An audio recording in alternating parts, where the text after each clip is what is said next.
Welcome to Rashmi's रसोई। आज मी तुम्हाला आमच्या आगरी कोळी पद्धतीने फिश थालीमध्ये पापलेट फ्राय, ओल्या बोंबलाचं मसाल्यातलं कालवण, बांगड्याचं बिना खोबऱ्याचं वाटण वापरून बनवलेलं कालवण, ओली करंदी फ्राय कशी बनवायची ही रेसिपी दाखवणार आहे।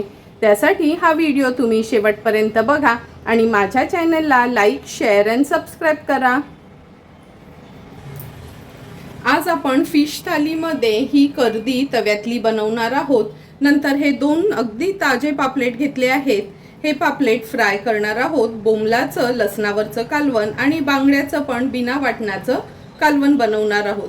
तर चला मग सर्व मच्छी साफ करून घेऊया, नंतर एक एक करून रेसिपी बनवायला सुरुवात करूया। बोंबील कापून स्वच्छ धुवून घेतले आहेत। लगेचच यातलं मसाल्यातलं कालवण बनवायला सुरुवात करूया। बोंबलाचं कालवण बनवण्यासाठी या पातेल्यामध्ये 5 ते 6 लसणाच्या पाकळ्या घेतल्या आहेत। या मोठ्या पाकळ्या होत्या म्हणून एक 6-7च घेतले आहेत। व्यवस्थित ह्या मी बारीक चेचून घेते। हे बघा, लसूण ह्यात चेचून घेतला आहे। स्वच्छ धुतलेले हे बोंबील ॲड करूया। आता ह्या बोंबलामध्ये आपण रश्मीज रसोईचा हा आगरी कोळी मसाला आहे, 2 चमचे हा मसाला वापरणार आहोत। आणि रश्मीज रसोईची ही सेलम हळद आहे, अगदी अर्धा लहान चमचाच आपण हळद वापरणार आहोत। जर तुम्हाला रश्मीज रसोईचा हा आगरी कोळी मसाला, सेलमची हळद, गरम मसाला, धणा जिरा पूड किंवा मिरची पावडर ऑर्डर करायची असेल तर नक्की मला कमेंट करून सांगा। घरपोच तुम्हाला हे मसाले अवेलेबल असतील। तर चला मग आता पुढच्या प्रोसिजरकडे वळूया।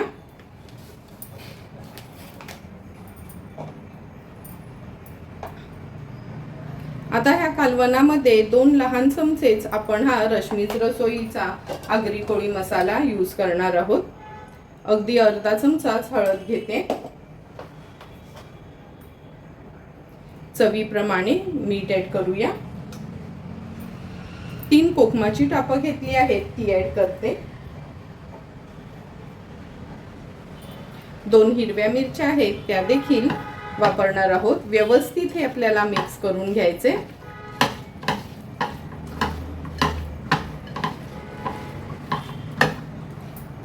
मिक्स करून झालं की आपण ह्याच्यामध्ये अगदी अर्धा ग्लास एवढंच पाणी ॲड करणार आहोत। हे कालवण असं थपथपीतच करणार आहोत। आमच्या कोळी भाषेत म्हणायचं झालं तर ह्याला आम्ही बोंबलाचं आटवण म्हणतो। आता आपण ह्याच्यावर 2 चमचे तेल ॲड करूया। लगेचच हे कालवणाचं टोप गॅसवर ठेवते। गॅसची फ्लेम ऑन करते आणि हे बोंबलाच्या कालवणाचं पातेलं आपण गॅसवर ठेवूया। हाय फ्लेमवर एक छानशी ह्याला उकळी काढून घ्यायची आहे। बोंबलाच्या कालवणाला पण छान उकळी आली आहे। आता झाकण ठेवते आणि गॅसची फ्लेम लो करते। लो फ्लेमवर एक 4 ते 5 मिनिटांसाठी हे बोंबलाचं कालवण किंवा बोंबलाचं आटवण आपण शिजवून घेणार आहोत। एक 5 ते 6 मिनिटं झाले, झाकण काढून बघूया। तुम्ही बघू शकता सुंदर असं आपलं हे बोंबलाचं आटवण तयार झालं आहे। ह्या बोंबलाच्या कालवणाला किंवा बोंबलाच्या आटवणाला ना खूप असं पळीने वगैरे हलवायचं नाही। हे बघा, नॅपकिन घेते आणि हे पातेलं फक्त असंच हलवून घेते। सुंदर असं आपलं हे बोंबलाचं आटवण तयार झालं। आपण अगदी अर्धा ग्लासच पाणी घातलं होतं तरी बोंबलाला लगेचच पाणी सुटतं। आता झाकण ठेवते, गॅसची फ्लेम हाय केली आहे। 1 मिनिटासाठी छान उकळी काढून घेऊया। मिनिटभर झाला आहे। आता गॅसची फ्लेम स्विच ऑफ करते। वाफ थोडीशी कमी झाली की झाकण आपण उघडून बघणार आहोत। 1-2 मिनिटं झाले आहेत, झाकण काढून बघूया। तुम्ही बघू शकता सुंदर असं आपलं हे बोंबलाचं आटवण तयार झालं आहे। थोडीशी कोथिंबीर ॲड करते आणि सर्व करण्यासाठी आपलं हे बोंबलाचं आटवण तयार आहे। आता आपण खोबऱ्याचं वाटण न वापरता बांगड्याचं कालवण करणार आहोत। त्यासाठी 2च बांगडे घेतले आहेत आणि खूप लहान लहान तुकडे न करता असे 2-2च भाग करून घेतले आहेत। दोन्ही बांगड्यांमध्ये हे बघा छान गाभोळी आहे। नंतर ह्याच्यासाठी आपण 5 ते 6 लसणाच्या पाकळ्या, छोटा आल्याचा तुकडा, 2 हिरव्या मिरच्या, अगदी थोडीशी कोथिंबीर खलबत्त्यात चेचून घेणार आहोत किंवा मिक्सरला जाडसर फिरवून घेतली तरी चालेल। अर्धा चमचा रश्मीज रसोईची हळद, 1 मोठा चमचा भरून रश्मीज रसोईचा आगरी कोळी मसाला आणि चमचाभर चिंच पाण्यात भिजत ठेवली आहे, तो चिंचेचा कोळ वापरणार आहोत। तर चला मग हे आलं लसूण मिरची कोथिंबीर मी मिक्सरला फिरवून घेते आणि लगेचच बांगड्याच्या कालवणाला फोडणी देते। बांगड्याचं कालवण बनवण्यासाठी गॅसवर आपण हे पातेलं ठेवलं आहे। 2 चमचे तेल घेते। तेल व्यवस्थित तापवून घ्यायचे आपल्याला। आता जाडसरच हे आलं लसूण मिरची कोथिंबीरचं पेस्ट जी आपण तयार केली आहे, खलबत्त्यात चेचलीत तरी चालेल, ही ॲड करते। थोडीशी तेलावर परतून घेऊया।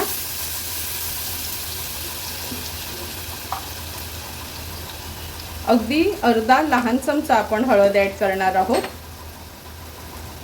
2 छोटे चमचे आपला रश्मीज रसोईचा हा आगरी कोळी मसाला आहे, तो यूज करणार आहोत। हळद आणि मसाला तेलावर छान आपल्याला शिजवून घ्यायचा आहे।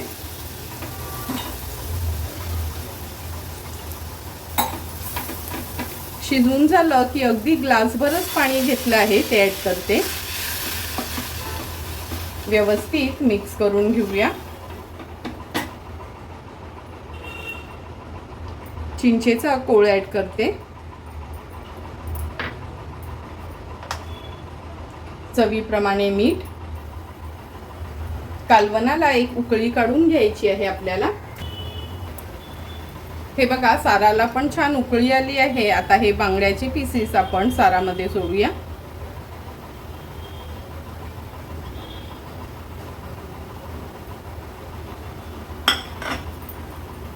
थोडंसं कालवण असं हलवून घेते।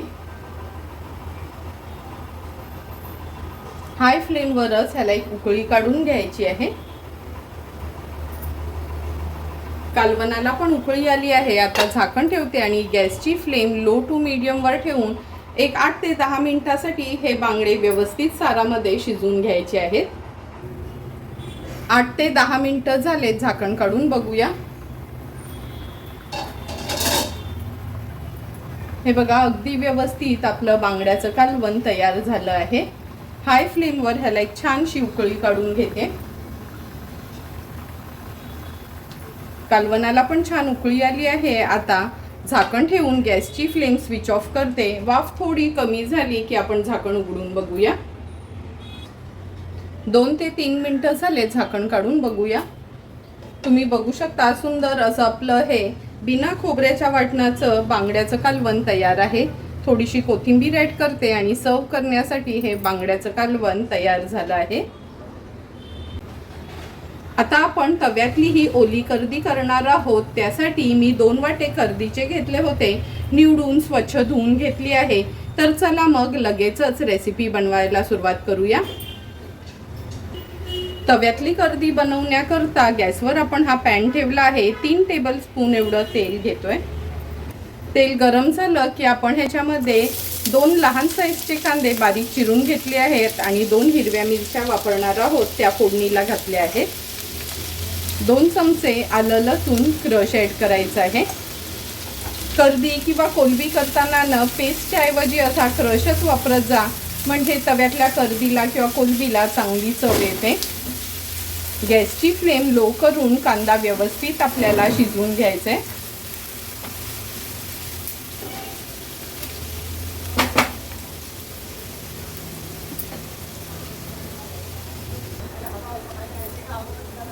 हे बघा, कांदा पण आपला जवळपास शिजतच आला आहे। व्यवस्थित मिक्स करून घेते। गॅसची फ्लेम आता मीडियम वर ठेवली आहे। अर्धा चमचा आपण ह्याच्यामध्ये हळद ॲड करणार आहोत। 2 लहान चमचे आपण हा रश्मीज रसोईचा आगरी कोळी मसाला ॲड करतोय। हळद आणि मसाला तेलावर छान असा परतून घ्यायचा आहे।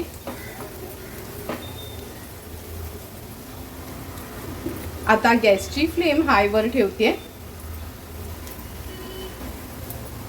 एक अर्ध्या मिनिटासाठी तरी हळद मसाला असा तेलावरनं तेल सुटेपर्यंत आपल्याला परतून घ्यायचे।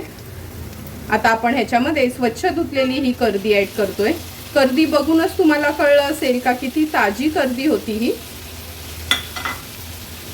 टोमॅटो ॲड करते। मीडियम साईजचाच एक टोमॅटो घेतला होता। चवीप्रमाणे मीठ। व्यवस्थित ही कर्दी ह्या मसाल्यामध्ये आपल्याला मिक्स करून घ्यायची आहे।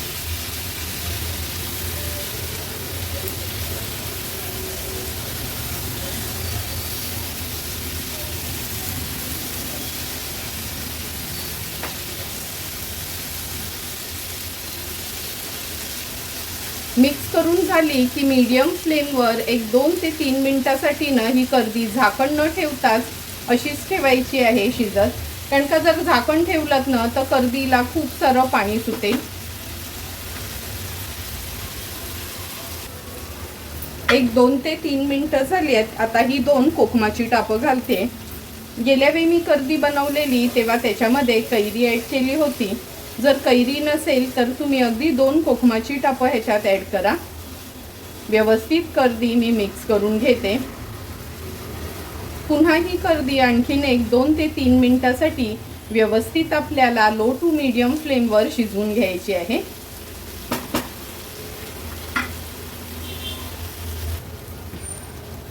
आणखीन 3 ते 4 मिनिटं झाली आहेत। पुन्हा ही कर्दी आपण अशी पलटून घेऊया किंवा व्यवस्थित मिक्स करून घ्यायची आहे। कर्दी शिजायला काय जास्त वेळ नाही लागत, 5 ते 6 मिनिटातच कर्दी अगदी व्यवस्थित शिजली जाते। हे बघा, पूर्ण कर्दी व्यवस्थित मिक्स करून घेतली आहे। आता ह्याच्यावर झाकण ठेवते आणि एक 2 मिनिटासाठी मीडियम फ्लेमवर फक्त ह्याला वाफ काढून घेणार आहोत। 2 ते 3 मिनिटं झाले, झाकण काढून बघूया। तुम्ही बघू शकता झटपट अशी आपली ही तव्यातली ओली कर्दी तयार झाली आहे। एक एक कर्दीचा दाणा कसा छान मोकळा मोकळा दिसतोय आणि थोडंही ह्याला पाणी सुटलं नाही। मी सांगितलेल्या पद्धतीने जर तुम्ही ही तव्यातली कर्दी बनवली तर तुम्ही बनवलेली कर्दी देखील अशीच बनेल। आता ह्याच्यावर थोडीशी कोथिंबीर ॲड करूया आणि गॅसची फ्लेम स्विच ऑफ करते। सर्व करण्यासाठी आपली ही तव्यातली ओली कर्दी तयार आहे। आता आपण पापलेट फ्राय करणार आहोत। त्यासाठी 2 मीडियम साईजचे पापलेट स्वच्छ करून एकदम आतून वगैरे साफ केले आहेत। आता ह्या पापलेटावर चमचाभर आलं लसूण पेस्ट ॲड करते। चवीप्रमाणे मीठ ॲड करूया। अर्धा चमचा हळद घेते। 1 चमचा आपला रश्मीज रसोईचा हा आगरी कोळी मसाला आहे। अर्धा लिंब पिळून घेणार आहे। तुम्हाला हवं असेल तर तुम्ही कोकम आगाळ वापरलं तरी चालेल, पण आम्ही जास्त करून लिंबाचाच वापर करतो मच्छीसाठी। आता व्यवस्थित दोन्ही पापलेट आपल्याला मॅरिनेट करून घ्यायचे आहेत।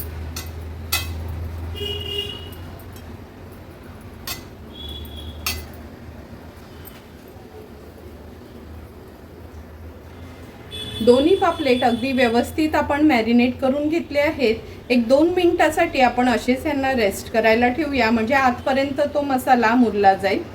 पापलेटाला कोट करण्याकरता अगदी पाववाटी रवा आणि पाववाटी तांदळाचं पीठ घेतलं आहे। दोन्ही आपण मिक्स करून घेतोय।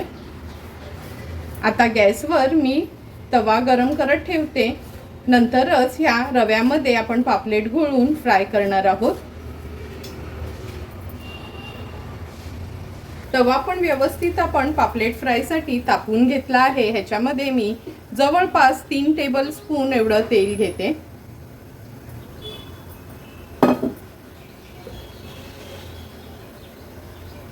तेल पण छान गरम झालं आहे। आता हा पापलेट आपण तेलावर सोडूया।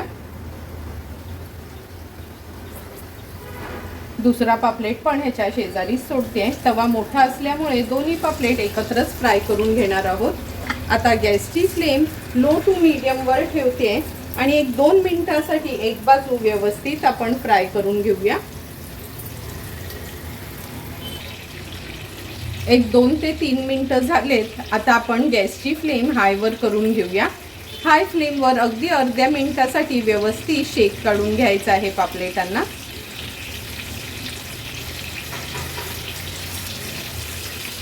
अर्धा मिनिट झाला आहे।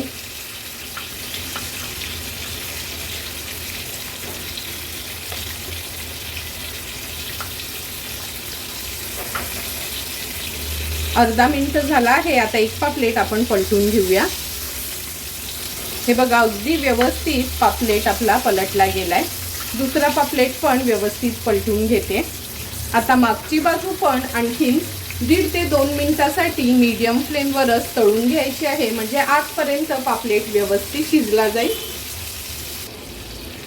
आणखीन 2 ते 3 मिनिटं झाले। दोन्ही बाजूनी हे पापलेट व्यवस्थित तळून झाले आहेत। आता मी ह्यांना पलटवत नाही, कारण का मी अख्खेच तळून घेतलेत म्हणून। तव्याच्या साईडला करूया, म्हणजे जे पण एक्स्ट्राचं तेल आहे ना ते मधोमध येईल। सर्व करण्यासाठी पापलेट रेडी आहे। तुम्ही बघू शकता आजच्या फिश थालीमध्ये बिना खोबऱ्याच्या वाटणाचं आपलं बांगड्याचं कालवण, ओली कर्दी अशी तव्यातली केली आहे, ती पण तयार झाली आहे। बोंबलाचं आगरी कोळी पद्धतीतलं मसाल्यातलं कालवण आणि पापलेट फ्राय रेडी आहे। तर चला मग लगेचच आता ताट वाढून घेऊया। ताट वाढताना सर्वात आधी सुरुवात आपण ह्या बोंबलाच्या कालवणाने करूया। आमची आगरी कोळी अगदी स्पेशल डिश अशी बिना वाटणाची, फक्त लसणावरचं आगरी कोळी मसाला यूज करून बनवलेलं हे बोंबलाचं कालवण किंवा बोंबलाचं आटवण आहे। हे बोंबलाचं आटवण तुम्ही चपाती, भाकरी किंवा भातासोबत पण खाऊ शकता। जेवढं हे दिसायला टेम्पटिंग दिसतं, टेस्टला पण अगदी सुंदर लागतं। तुम्हाला पण जर आवडलं असेल माझी ही बोंबलाच्या कालवणाची रेसिपी, तर नक्की एकदा तरी आमच्या पद्धतीचं हे कालवण तुम्ही ट्राय करू शकता। आता बिना खोबऱ्याच्या वाटणाचं आपण हे बांगड्याचं कालवण सर्व करून घेतोय। तुम्ही बघितलं असेल, फक्त आलं, लसूण, मिरची, कोथिंबीर यूज करून आपण हे बांगड्याचं कालवण तयार केलं आहे। चिंच घातल्यामुळे अगदी आगळी वेगळी आणि चमचमीत अशी ही बांगड्याच्या कालवणाची टेस्ट आहे। आता आपण ही ओली कर्दी सर्व करतोय। कर्दी तर सर्वांनाच आवडतंय, फक्त निवडण्यासाठी प्रत्येकालाच कंटाळा येतो, पण थोडीशी मेहनत घेतली तर अगदी चांगलं चुंगलं खायला मिळतं। म्हणून तुम्हाला पण आता जर कर्दी बाजारात अवेलेबल असली तर नक्की आणा आणि अशी मी बनवलेली तव्यातली कर्दी एकदा बनवून बघा। ही कर्दी तुम्ही टिफिनसाठी पण नेऊ शकता। चपाती, भाकरी किंवा तांदळाच्या पोळ्यांसोबत पण ही कर्दी अगदी सुरेख लागते। तुम्हाला पण जर मी बनवलेल्या आज ह्या फिश थालीची रेसिपी आवडली असेल तर तुम्ही पण माझ्या पद्धतीने असे वेगवेगळे मासे आणून घरच्या घरी फिश थाली बनवू शकता। जर तुम्हाला मी बनवलेल्या ह्या फिश थालीचा व्हिडिओ आवडला असेल तर नक्की माझ्या चॅनलला तुम्ही लाईक, शेअर अँड सबस्क्राईब करा। Thank you for watching my video.